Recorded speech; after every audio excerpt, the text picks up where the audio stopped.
Bonjour à toutes et à tous.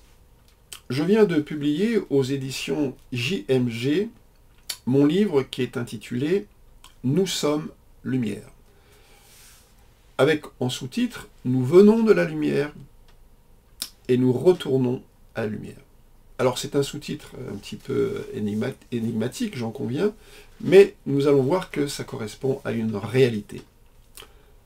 La sortie de ce livre est l'occasion pour moi de dire combien le thème de la lumière est essentiel, fondamental même, car ce thème est la base, le socle de toute vie spirituelle et de tout engagement sur une voie spirituelle de réalisation. Toutes les traditions, que ce soit des traditions religieuses, spirituelles ou initiatiques de l'humanité, enseignent que notre conscience, c'est-à-dire dans un contexte religieux, ce qu'on appelle l'esprit, est fondamentalement lumière. Et que cette lumière intérieure est une partie ou une parcelle de la lumière divine, c'est-à-dire une parcelle de ce qu'on peut appeler la transcendance ou le principe suprême, quel que soit le nom qu'on lui donne dans les différentes traditions religieuses. Nous sommes au cœur de nous-mêmes, au cœur de notre être, c'est-à-dire au plus profond de nous-mêmes.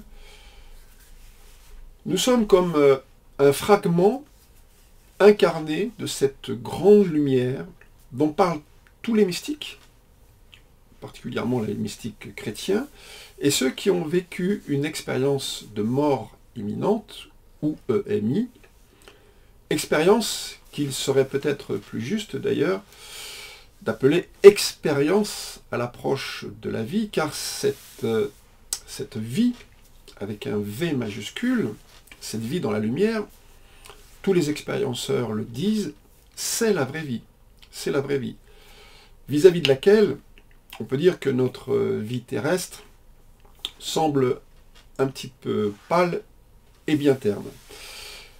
Oui, nous sommes un fragment ou une parcelle incarnée de la lumière divine, mais malheureusement, la plupart des êtres humains de cette planète l'ont oublié ou ne s'en souviennent plus. Ceci implique donc que l'un des aspects de toute quête spirituelle sera précisément de retrouver cette mémoire et de nous rappeler qui nous sommes vraiment. Qui nous sommes vraiment. Réaliser pleinement que notre conscience est lumière sera donc l'un des principaux objectifs de notre quête spirituelle terrestre. Alors j'aime bien un passage qui est tiré du livre intitulé « Dialogue avec l'ange », livre que je recommande fortement pour tous ceux qui sont sur une voie de réalisation spirituelle, car c'est vraiment un livre très important qui apporte beaucoup pour ceux qui sont engagés sur une voie de réalisation spirituelle. Alors je cite un court passage de ce livre. « Il apparaît qu'en réalité, il n'y a ni matière, ni esprit, mais seulement différents degrés de vibration d'une seule et unique lumière. Chaque ordre de réalité, qu'il soit matériel ou spirituel, a des caractéristiques qui lui sont propres au niveau vibratoire. Donc, selon les dialogues avec l'ange, l'opposition entre le domaine spirituel et le domaine matériel, les spiritualistes et les matérialistes, se révèle en réalité tout à fait factice et superficielle. Cette opposition ou cette dualité ne correspond pas en réalité à ce qui se passe au niveau fondamental. Il n'y a pas d'opposition. S'il n'existe ni matière, ni esprit, mais seulement différents degrés de vibration d'une seule et unique réalité qui est la lumière, alors tout devient beaucoup plus simple. Il n'y a plus d'opposition entre deux mondes, entre deux domaines, mais une simple variation de vibration d'une seule et unique réalité qui est la lumière. En définitive, tout serait lumière dans l'univers, mais à des degrés différents de vibration. La question qui doit être posée est celle de savoir alors quelle est la nature de cette lumière qu'on peut appeler lumière fondamentale. Si tout n'est qu'une variation de vibration de la lumière, il découle de ce postulat que les vibrations de cette lumière peuvent s'organisent de façon hiérarchique. On peut dire que les vibrations les plus élevées sont celles de l'esprit et de la conscience, alors que les vibrations les plus basses sont les vibrations de la matière, du monde matériel. Et il y a peut-être encore en dessous de la matière, du monde matériel, encore des vibrations beaucoup plus basses. Notons que dans ce contexte, les termes élevé et bas n'ont aucune connotation morale, c'est, on pourrait dire, presque de la physique pure. L'étude approfondie des expériences mystiques et des expériences de mort imminente montre de façon indiscutable que la nature réelle et fondamentale de la conscience humaine est lumineuse. La conscience est lumière. La lumière de la conscience, c'est la lumière qui n'aveugle pas, qui ne brûle pas. C'est celle qui a été vue, alors vue entre guillemets, par les grands mystiques, chrétiens par exemple, et ceux qui ont vécu une expérience de mort imminente lors de ce qu'on appelle la phase transcendante de ces expériences, c'est-à-dire précisément lors de la rencontre avec cette lumière. Les expériences mystiques et les EMI montrent que fondamentalement, notre conscience est cette lumière. Il n'y a pas de différence de nature entre notre conscience humaine et la lumière. Elles sont identiques dans leur essence. La lumière de la conscience n'est pas, bien évidemment, la lumière visible dans notre univers matériel, c'est-à-dire ce qu'on appelle la lumière photonique, qui est faite de photons. Non, cette lumière, elle est d'une autre nature. Si elle n'est pas photonique, alors de quoi est faite cette lumière de la conscience? Inutile de dire que il n'est pas aisé de répondre à cette question.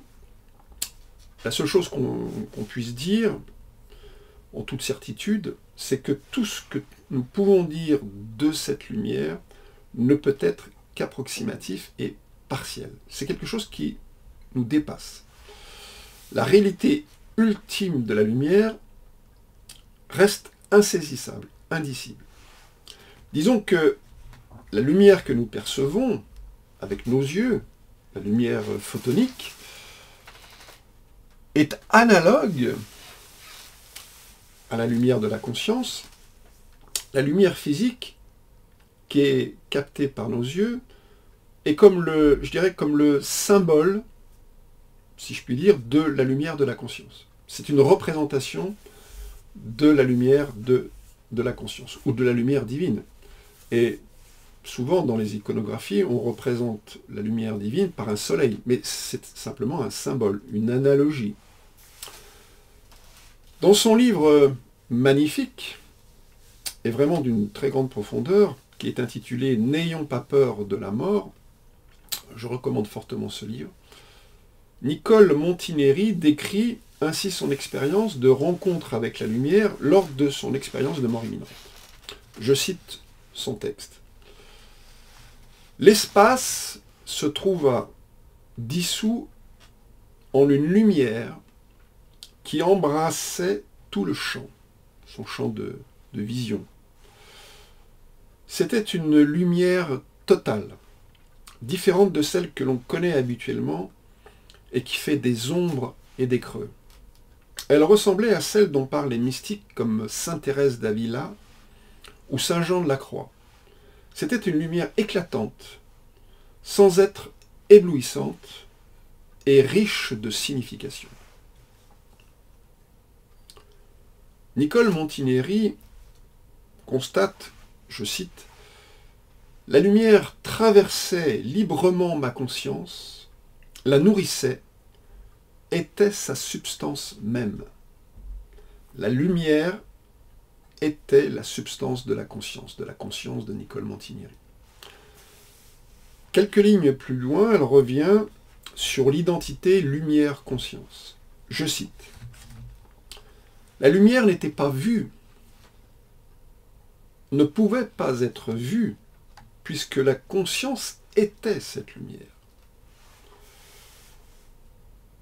Elle précise, et cette remarque est très importante, je cite, « Ma véritable nature,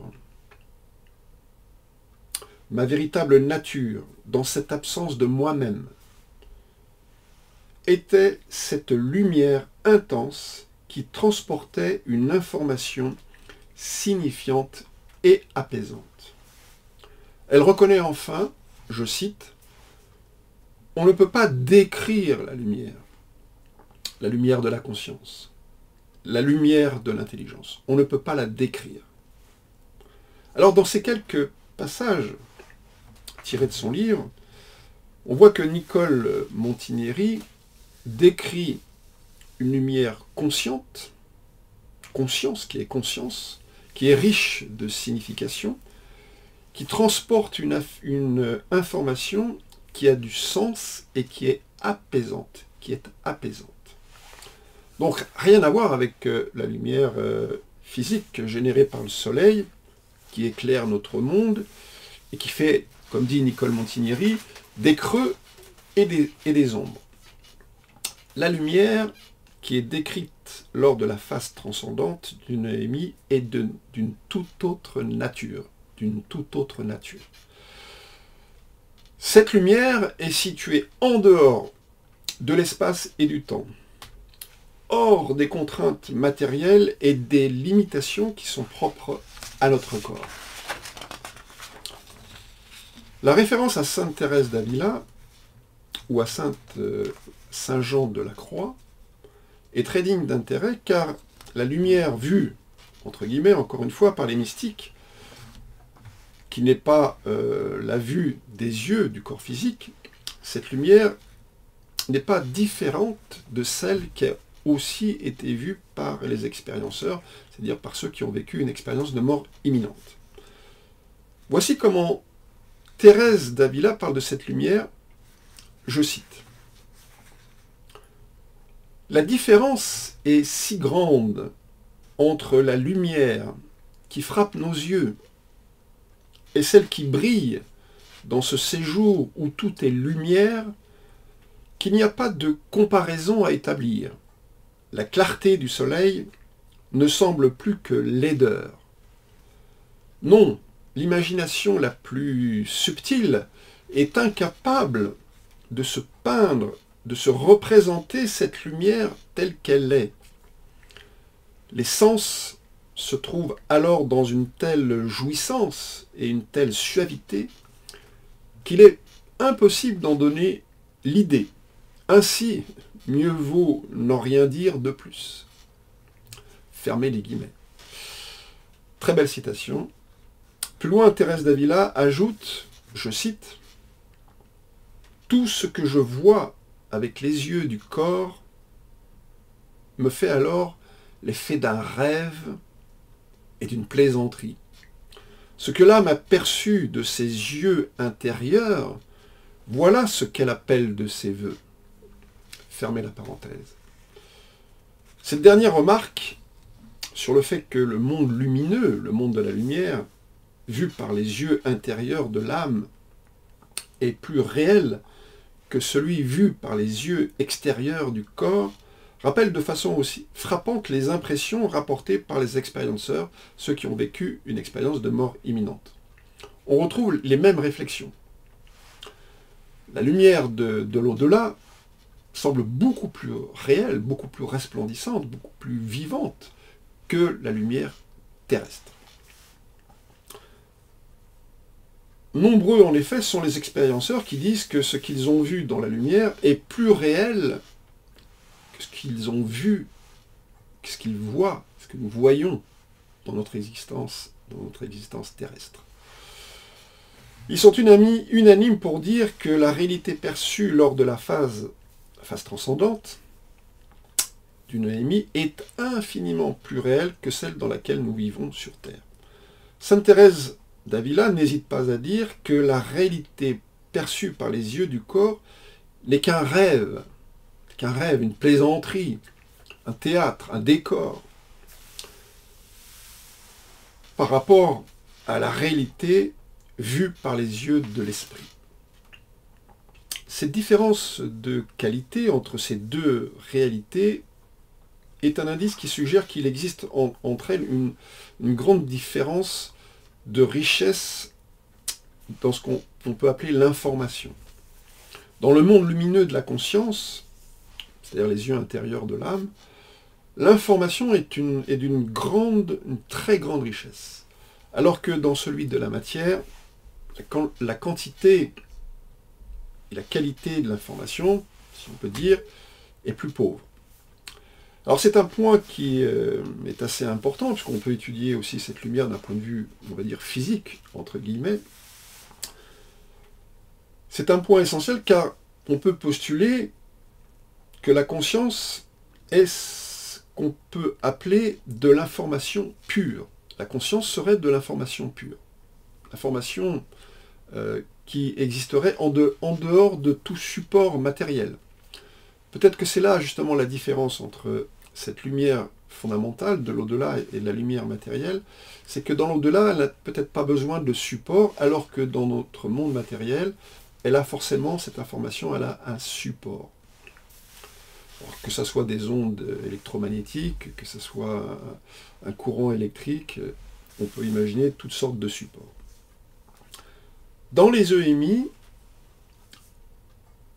lorsque l'expérienceur traverse la lumière, lorsqu'il est entouré de cette lumière, et qu'il se sent enveloppé par elle, c'est comme s'il pénétrait dans un autre univers, dans une autre forme de réalité.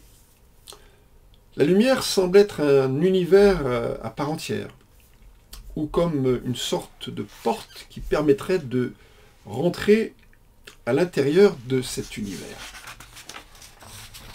Les expérienceurs décrivent parfois une sorte de fusion entre eux et la lumière. C'est comme s'ils fusionnaient, comme si leur conscience et la conscience de cette lumière ne faisaient plus qu'une seule conscience. Ils deviennent la lumière et la lumière devient eux. Lorsqu'il est plongé dans la lumière, l'expérienceur ne se préoccupe plus de son existence terrestre, ni de son corps. Il regarde son corps, il dit « Qu'est-ce que c'est que ça? C'est mon corps. J'ai été dans ce corps. » Il ne pense même plus à ses parents, ni à sa famille, ou à ses amis. Enfin, vraiment, il oublie tout ce qui a fait sa vie terrestre, et comme s'il passait vraiment à autre chose. Donc il y a aussi une communication entre l'expérienceur et la lumière. Cette communication est comparable à un transfert immédiat de la pensée et des idées entre la lumière et l'expérienceur, sans obstacle. L'information passe instantanément. Il n'y a pas de temps de latence, si je puis dire. Les pensées qui circulent sont nettes, claires, non équivoques, nobles, peut-on dire, limpides. Elles ne sont entachées d'aucune erreur, ni d'aucun mensonge. On ne peut pas mentir lorsqu'on est dans la lumière ou face à la lumière. Les pensées sont émises et reçues sans l'intermédiaire d'un langage particulier. Il n'y a pas de langage. La transmission est instantanée. Toutes les pensées sont immédiatement comprises dans la lumière. L'information semble se transmettre de façon instantanée. La lumière a aussi un pouvoir apaisant. Elle est réconfortante, elle est douce et chaleureuse. Tous les expérienceurs le disent, après le passage dans la lumière l'être humain n'est plus le même. C'est un peu comme si il renaissait. C'est une nouvelle naissance, le fait de passer dans la lumière. Dans l'ouvrage de Kenneth Ring, qui est intitulé « En route vers Oméga », encore un ouvrage exceptionnel que je vous conseille de lire, nous trouvons des exemples de ce que l'auteur appelle l'expérience centrale des EMI. D'autres chercheurs l'appellent la phase transcendante, mais lui il l'appelle l'expérience centrale des EMI. Alors voici le récit d'une de ces expériences centrales, je cite, « Je suis allé directement dans cette splendide lumière éclatante. C'est difficile à décrire. En fait, c'est impossible à décrire. On ne peut pas l'exprimer avec des mots. La lumière devient vous, et vous, vous devenez la lumière. Je pourrais dire, j'étais paix, j'étais amour, j'étais l'éclat de la lumière, et elle faisait partie de moi. » Fermons la parenthèse. On retrouve donc dans ce texte l'identité profonde entre la conscience de l'expérienceur, celui qui fait une expérience de mort imminente, et la lumière. La lumière est conscience, et cette conscience-lumière est de même nature que la conscience de l'expérienceur. Ça, c'est fondamental. Dans un autre livre qui est intitulé « d'Inline, dernière limite », qui a été écrit par le docteur Jean-Pierre Jourdan, des personnes qui ont vécu une expérience de mort imminente répondent à la question suivante: qu'est-ce que la lumière selon vous? Qu'est-ce que la lumière? Comment est-ce que vous pouvez décrire cette lumière? Alors voici un échantillon des réponses qui sont proposées. Je cite. La lumière, c'est sûrement, ça doit être son soi intérieur. C'est l'esprit. Fermons la parenthèse. Bonne question, dit un autre. Je ne sais pas appeler cela d'un nom, je ne sais pas comment la nommer. Alors je dirais lumière conscience sans nom. C'est beau. Fermons la parenthèse. Une troisième personne s'exprime en ces termes. La lumière, c'est une sensation d'amour, de plénitude aussi. C'est incroyable. Ce qu'elle représente, ce que je suis en fait, ce que je suis en réalité, je l'ai ressenti à l'intérieur de moi. Dieu n'est pas extérieur à moi, Dieu est en moi. Fermons la parenthèse. Enfin, un autre témoin s'exclame, toujours dans le livre de Jean-Pierre Jourdan, je cite, « Amour et lumière à la puissance 10 milliards. » Amour et lumière à la puissance 10 milliards. Mais qui n'éblouit pas. C'est quelque chose qui m'attire, que je connais et dont je fais partie. C'est un tout dont je ne suis qu'une partie. Fermons la parenthèse. À noter aussi ce témoignage significatif qui indique clairement que cette lumière est en nous et qu'elle est nous. Je cite. « Je l'ai ressenti à l'intérieur de moi. Dieu n'est pas extérieur à moi. Dieu est en moi. Dieu est en moi. » Fermons la parenthèse.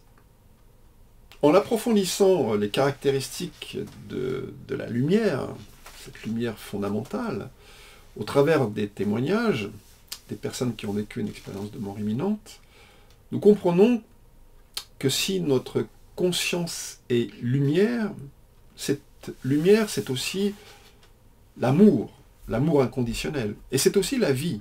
C'est aussi la vie. Notre corps est vivant parce qu'il est animé de l'intérieur par cette lumière. Pour preuve, c'est que dans presque tous les récits d'expériences de mort imminente, les personnes disent que lorsque leur conscience a réintégré leur corps, celui-ci est revenu à la vie. Il pouvait être dans le coma, considéré comme mort clinique, et au moment où la conscience lumière réintègre le corps reprend vie. Le corps, à nouveau, manifeste tous les toutes les caractéristiques de la vie. Donc, il y a un lien intrinsèque, je dirais, entre la vie et cette conscience lumière. Si ces personnes étaient dans le coma, par exemple, elles se réveillent, et souvent, derrière, il y a une guérison complète de la maladie qui a souvent été constatée. Fondamentalement, la lumière, la conscience, l'amour et la vie sont une seule et même réalité. Sont une seule et même réalité. Pour nous, êtres humains, nous établissons des distinctions entre ces trois termes, lumière, ou ces quatre termes, lumière, conscience, vie, amour, parce que nous percevons leur manifestation extérieure, physique, et non l'unité de leur réalité intérieure. En vérité, lumière, conscience, amour et vie ne forment qu'une seule et même réalité fondamentale. Un autre point essentiel qui est à retenir, selon moi, c'est que ce qui fait notre réalité essentielle n'est pas de ce monde. N'est pas de ce monde. Notre réalité essentielle n'est pas matérielle. Son origine est extérieure à ce monde. Une part de nous-mêmes échappe au temps, à l'espace et à la matière. Cela implique que notre conscience lumière est située en dehors de ce qu'on appelle l'univers physique, l'univers matériel. Notre conscience vient d'ailleurs, si je puis dire. Dès lors, il devient évident, c'est une des déductions qu'on peut en tirer, que nous sommes éternels, puisque cette conscience est située en dehors de l'espace-temps. Notre conscience lumière, oui, est éternelle. C'est-à-dire qu'elle est sans naissance et sans mort. Le fait de réaliser que notre conscience est une lumière ayant des caractéristiques très spécifiques est de la plus haute importance sur la voie de la réalisation spirituelle. C'est vraiment un point essentiel. Il faut se pénétrer de l'idée que la conscience lumière est aussi porteuse de la vie sous toutes ses formes. Nous sommes vivants, pas seulement parce que nous avons un corps biologique, formé de cellules, d'organes qui fonctionnent ensemble. Non, nous sommes vivants surtout parce que ce corps est animé de l'intérieur par notre conscience qui est lumière. La mort survient lorsque la conscience lumineuse quitte le corps qui, dans le fond, n'est qu'un véhicule, et qu'elle quitte ce corps lorsque ce corps n'est plus apte à abriter cette conscience lumière. Ce n'est pas notre corps, la dégradation de notre corps qui entraîne vraiment notre perte de conscience apparente au moment de la mort, c'est le résultat de la séparation entre ce corps, véhicule, et notre conscience lumière. Notre conscience lumière ne meurt pas, elle change simplement d'état. Elle passe d'un état à un autre état. De l'état de la vie terrestre à un autre état. Au moment de la mort, nous franchissons seulement un seuil qui nous mène vers une autre réalité, ce qu'on appelle l'au-delà, mais c'est beaucoup plus vaste que ça. Au moment de la mort, la conscience lumineuse retourne chez elle, retourne à la lumière, c'est ce que nous disions, c'est le sous-titre de mon livre, c'est-à-dire qu'elle retourne à sa source, qui est la grande lumière, qui est décrite par tous les mystiques chrétiens, et par ceux qui ont vécu une expérience de mort imminente. Merci.